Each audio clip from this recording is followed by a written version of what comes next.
بسم اللہ الرحمن الرحیم. جلدی پیش کر رہا ہوں کہ جو میری ایک اپنی تحقیق ہے، کچھ اور برادران نے بھی کچھ ایک دو حوالہ دیے ہیں، میں اس کو پیش کرنا چاہوں گا. عزیزان کرام، اگر آپ اس میں غور کریں گے، یہ آج شب قدر آپ دیکھ رہے ہیں، کل رات شب قدر ہوگی. اس کو ذرا غور سے سنیے گا. 27ویں نہ اس پہ آیت ہے نہ حدیث ہے، لیکن سارے مسلمانوں کے درمیان میں 27ویں رائج ہے. کبھی آپ نے غور کیا 27ویں کیوں رائج ہے؟ کیونکہ جب مولا کی شہادت کی خبر آئی 26 ماہ رمضان کو مدینے میں، تو سب نے سوگ منایا سوائے ام المؤمنین کے، انہوں نے خوشی منائی.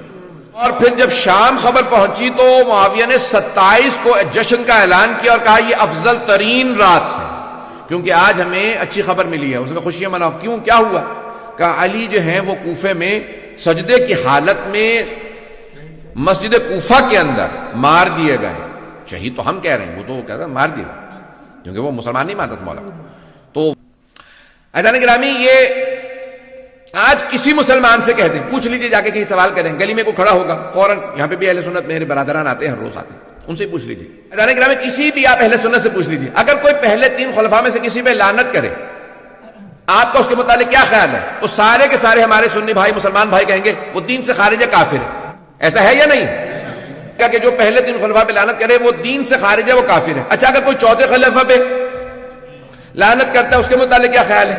تو فوراً خاموش ہو جائیں گے. کیوں؟ کیونکہ جانتے ہیں تاریخ میں بہت سوں کے چہروں سے نقاب اتارنا پڑے گا. تعجب ہے مسلمانوں کے اوپر. رشتے جب پیش کرنے آئیں گے تو فوراً کہہ کہ نہیں، آپ ان کو برا نہیں کہہ سکتے. کیوں بھائی؟ معاویہ کیوں نہیں کہہ سکتے؟ بھائی وہ خال المؤمنین ہے، مسلمانوں کے ماموں ہیں. بھائی امہات المؤمنین کے سارے رشتے نہیں ہیں. پتہ نہیں لوگ ہیں یا نہیں ہیں. غور سے سنیے گا اس بات کو. عزیزان گرامی، اگر امہات المؤمنین، کیا امہات المؤمنین کا امت سے پردہ واجب نہیں تھا؟ واجب ہے. کیا اگر وہ ہماری مائیں ہیں تو ان کی ہمیں میراث بھی ملے گی؟ نہیں، میراث نہیں ملے گی. صرف یہ ہے کہ ان سے شادی نہیں ہو سکتی اس لیے مائیں ہیں. یہ نہیں کہ ان کے جو رشتہ دار ہوں گے وہ سارے ہمارے رشتے.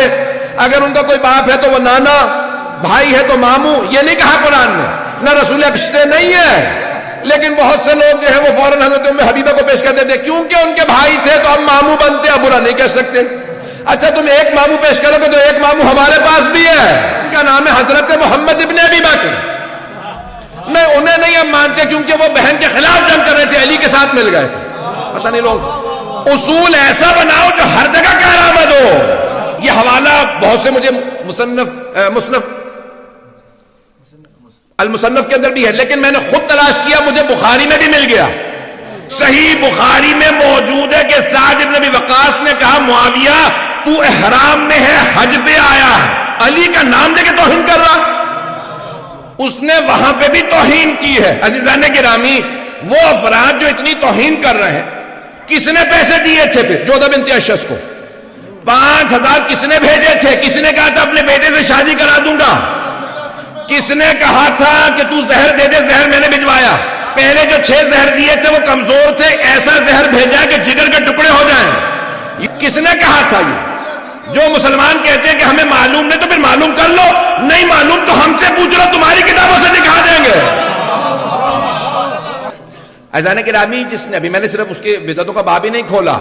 یہ جو ہمیں قوم مقدس میں میرے بہت بڑے بزرگ استاد، ان کا پچھلے سال انتقال ہو گیا کورونا میں، شیخ جعفر الحادی، بہت بڑا تاریخ کا نام ہے. انہیں ایک امام علیہ السلام پہ وہ کہتے تھے صرف امام صادق پہ میرے پاس 50 سے زیادہ کتابیں جو میں نے پڑھی، ایک امام علیہ السلام. اور بعض اوقات ایک کتاب ہی 16 جلدوں کے اندر ہے. یعنی بہت بڑے محقق تھے تقابل ادیان کے اندر. اور انہوں نے جو پورا کا پورا بنو امیہ کا، میں تفصیل میں نہیں جا سکتا، وہ کہتے تھے کہ سب سے بڑا بات یہ نہیں کہتے نا کہ بھئی اس آدمی نے اتنی بدعتیں قائم کی، 2 یا 4 6 8، دوسرے نام نہیں لے رہا ہوں، آپ حضرات گھبرا رہے ہیں، کسی کا میں نے نام نہیں لیا سوا معاویہ کے، میں نے کسی کا نام نہیں لیا. اگر آپ نام لکھیں گے نا اس آدمی نے اتنی بدعتیں کی، اس نے اتنی بدعتیں قائم کی اسلام میں، اس نے اتنی بدعتیں تم بتاتے ہو، آج ہم بتا دیتے ہیں. پتہ نہیں لوگ ہیں یا نہیں. آپ لوگوں نے کہہ رکھا بھائی یہ بدعتیں، تو بدعتوں کے باب اگر اٹھائیں، تمہارے استاد کہتے تھے کہ سب سے زیادہ بدعتیں اسلام میں جس آدمی نے قائم کی اس کا نام ہے معاویہ ابن ابی سفیان، جس کے اندر پہلی 27 ماہ رمضان کو شب قدر ڈکلیئر کرنا. دوسری بدعت قرآن سے بسم اللہ کا نکالنا. آج تک بھائیوں کے ہاں کوئی بھی سورہ پڑھ لیتے ہیں لیکن بسم اللہ نہیں پڑھتے. کبھی آپ نے سوچا کیوں؟ بتا دیتا ہوں، جناب امیر کی شہادت کے بعد جب معاویہ آیا مدینے، آنے کے بعد کہا میں نماز پڑھاؤں گا. نماز پڑھائی اس نے بغیر بسم اللہ کے. سارے کے سارے جو بھی صحابہ رسول موجود تھے سب نے شور مچا. کہ معاویہ حل سرقت الصلاۃ نسیت الفاتحہ، کیا تو نے نماز میں چوری شروع کر دیا؟ یہ تو فاتحہ تک بھولنا. شور و غل ہوا کہ اسے دوبارہ نماز پڑھانی پڑی.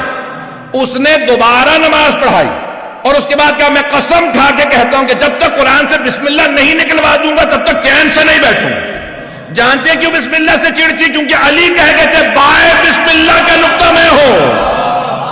آج جمعہ کے خطبے میں نام لے کے اہل بیت کا نام لے کے صلوات بھیجنا رسول خدا نے واجب قرار دیا تھا. اس نے کہا کہ جب تک علی کا نام لے کے تبرہ نہیں کرو گے تب تک خطبہ نہیں ہوگا.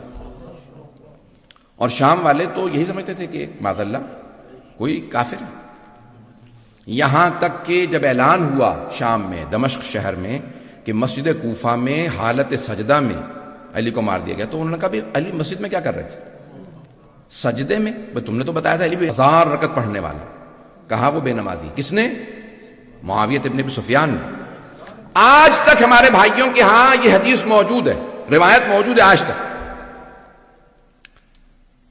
آج تک یہ موجود ہے. یہ یقین مانی جتنی بھی روایت میں پیش کر رہا ہوں یہ بھی کچھ بھی میں نے بیان نہیں کی جو میرے مطالعے کے اندر اس وقت. آج تک یہ روایت موجود ہے کہ وَمِنَ النَّاسِ مَن يَشْرِي نَفْسَهُ ابْتِغَاءَ مَرْضَاتِ اللَّهِ وَاللَّهُ رَءُوفٌ بِالْعِبَادِ.